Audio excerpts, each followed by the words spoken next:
Hello student, in this video I am going to discuss about the exercise 2.3. इसके पहले मैंने आपको exercise 2.1 explain किया, exercise 2.2 explain किया है. In this video I will explain about the exercise 2.3. Okay, now move to the question number 1. बेटा इसमें ज़्यादा कुछ concept नहीं है. Using the number line subtract the following. आपको नंबर लाइन का यूज करना है और नंबर्स को सब्ट्रैक्ट करना है. और इवन अगर आपको बड़े नंबर दे दिए जाते हैं और आपको नंबर लाइन पे शो करने के लिए थोड़ा सा बड़ी लाइन बनानी पड़ती है, then you can skip that time. Okay, जैसे मैंने सेकेंड में कर दिया स्किप, क्योंकि यहाँ पे आपको -21 तक जाना है, एक्चुअली -70 तक जाना है, इसलिए मैंने इसे स्किप कर दिया है. 4 from 11. आपको क्या करना है, 4 को कभी भी सब्ट्रैक्शन करते हैं तो फ्रॉम के बाद वाले जो नंबर होते हैं उसे हम पहले लिखते हैं, फ्रॉम के पहले वाले नंबर जो होते हैं उसे बाद में लिखते हैं. क्या हो गया, हमारे पास 7 है. तो कभी भी सब्ट्रैक्शन में जो होता है, मैंने आपको इसके पहले भी वीडियो में एक्सप्लेन कर चुकी हूँ, सब्ट्रैक्शन में हमेशा हम पीछे जाते हैं. तो हमने यहाँ पे देखा 11 है हमारे पास पहला नंबर, लास्ट वाला नंबर, तो हम 11 से कहाँ गए हैं, 4 की गैपिंग के साथ गए हैं.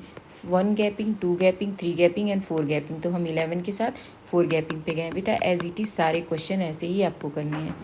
यहाँ पे आपको 21 को 90 से माइनस करने हैं, तो आपने -90 से किया तो -70 आ गया.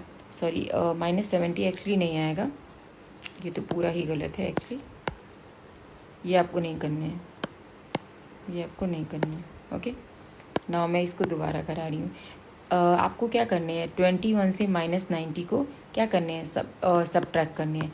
तो -90 -21, तो आपका क्या हो जाएगा, -111. तो -111 आपको एक नंबर लाइन पे फॉर्म करने के लिए बहुत बड़ी लाइन आपको ड्रॉ करनी पड़ेगी, तो इसलिए आप स्किप कर दो. यहीं पे जनरली आप क्वेश्चन को सॉल्व करके अपनी कॉपी में नोट डाउन कर दो.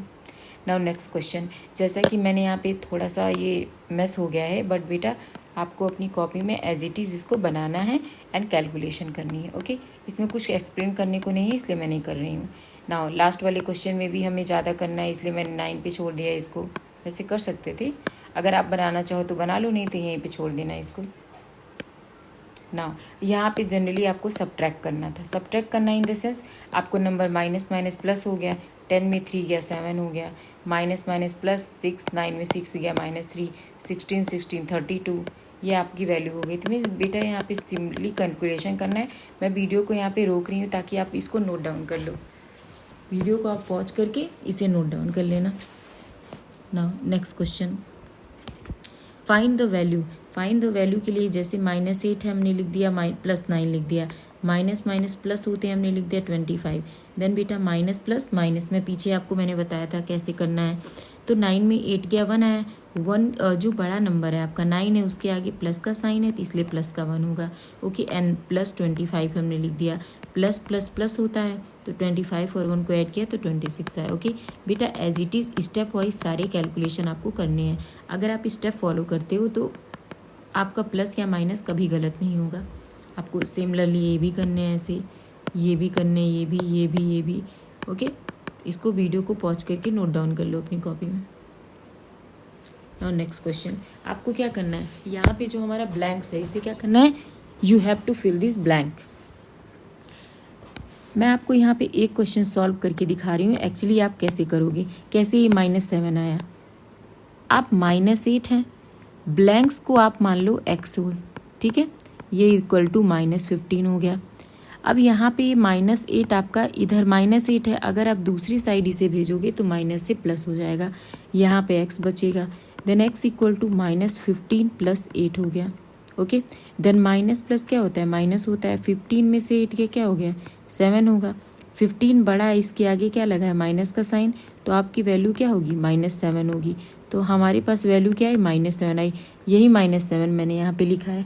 बेटा एज इट इज जो भी ब्लैंक्स है आप उसको x सपोज करो एंड उसको इक्वेशन फॉर्म करके इसके यहाँ पे x की वैल्यू निकाल दो, वहाँ पे पुट कर दो. ओके, तो आपको लर्न भी नहीं करना पड़ेगा यहाँ पे फिलिंग द ब्लैंक्स. मैंने ये करवाया, आप इसको नोट डाउन कर सकते हो. ओके, बाकी एज इट इज़ आप सॉल्व कर सकते हो, या ऐसे ही आप नोट डाउन इसको रख दोगे तो भी कोई दिक्कत नहीं है. नाउ इधर हमें क्या करना है, we have to compare these number. हमें कंपेयर करना है कि इनमें से कौन सा नंबर ग्रेटर, लेस या इक्वल है. तो हमें ये जनरली क्वेश्चन सॉल्व भी करना पड़ेगा. हमने लिखा 7 माइनस माइनस प्लस एंड 18 लिख दिया, प्लस माइनस माइनस हमने ये लिख दिया। तो अब हमने देखा कि ये प्लस है, ये प्लस है, तो प्लस प्लस प्लस होता है। 18 और 7 को हमने ऐड किया और 6 के साथ जब हमने माइनस किया तो हमारी वैल्यू -19 आई। सेम एज हमने इसे सॉल्व किया तो हमारी वैल्यू 13 आई। अब हमने देखा दोनों में से बड़ा कौन है, 19 है, तो इसलिए 19 की तरफ मुँह हमने क्या कर दिया, इसका माउथ ओपन कर दिया, मीन्स ये ग्रेटर है 19 13 के कंपैरिजन में। Okay, now I hope you understand. मैंने सेम क्वेश्चन इसको भी ऐसे ही सॉल्व किया, जो नंबर बड़ा था उसकी तरफ हमने ग्रेटर लगा दिया। Okay, now move to the next question. इसको नोट डाउन कर लेना बेटा एज इट इज़।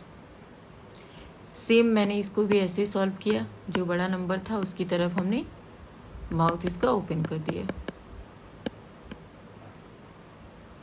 आप इसे नोट डाउन कर सकते हो। नाउ प्रेडेसर, मैंने इसके पहले सक्सेसर भी बताया था +1, तो आप प्रेडेसर नंबर दिया है, आपको क्या करना है, सब में -1 करना है, सब नंबर में -1 करना है। आपने -1 किया तो आपको यहाँ पे रिजल्ट दिख रहा होगा। Okay, now what should be added to the sum of something. आपको क्या करना है, पहले आपको सम करना है, किसका, -64 का 15 से आपको यहाँ पे हमने सम कर लिया तो -49 है। And to make it equal to the sum of the, आपको यहाँ पे बोला गया है कि इन दोनों को ऐड करने पे ऐसा क्या होगा जो इक्वल होगा इन दोनों को ऐड करने पे। हमने इन दोनों को भी ऐड कर लिया है तो -35 आया है। ओके, तो हमने पहले नंबर्स को ऐड किए तो -49 एंड सेकेंड नंबर को ऐड किए तो -35 आया हमारा। ओके, तो अब क्वेश्चन के अकॉर्डिंग बोला गया है कि इन दोनों के सम में ऐसा क्या हम ऐड करें कि हमें इन दोनों के सम का आंसर मिल जाए। तो हम क्या करेंगे, उस नंबर को हमने क्या मान लिया, लेट दैट, यहाँ पे आप बेटा मेंशन कर सकते हो, नंबर बी x। हमने उस नंबर को मान लिया x कि -49 में हमने x को ऐड किया तो -35 आएगा। अब ये इधर माइनस है, उधर जाके प्लस हो जाएगा, तो हमने इसको जनरली सॉल्व कर लिया। ओके, आप इस लाइन को लिख देना। नाउ क्वेश्चन नंबर 8, बेटा आई थिंक ये आपका लास्ट क्वेश्चन है, इसमें भी आपको ट्रू फॉल्स लिखने हैं। Negative of N integer in integer, नहीं, बिल्कुल नहीं, गलत है। स्मॉलेस्ट इंटीजर 0 नहीं होगा। Every integer has an successor, of course बेटा हर एक इंटीजर के सक्सेसर होते हैं। इंटीजर उनके एडिटिव इनवर्स को ऐड करने पे 0 आता है, ऑफकोर्स आता है, जैसे a - a ऐड करने पे 0 आएगा, तो उसके सेम वैल्यू अपोजिट साइन होती है तो इसकी वैल्यू 0 आती है, तो ये सही है। There is no smallest integer, of course there is no smallest integer, क्योंकि ये इन्फिनिटी तक जाते हैं। ओके, सो बेटा ये आपका लास्ट क्वेश्चन था। Thank you so much. अगर आपको वीडियो पसंद आई है तो बेटा लाइक एंड सब्सक्राइब करें एंड ऑल्सो कमेंट करें कि नेक्स्ट वीडियो मैं आपको प्रोवाइड कर सकूं। ओके बेटा, इस वीडियो को जितना ज़्यादा हो सके आप इसे फॉरवर्ड करिए। Okay, so thank you.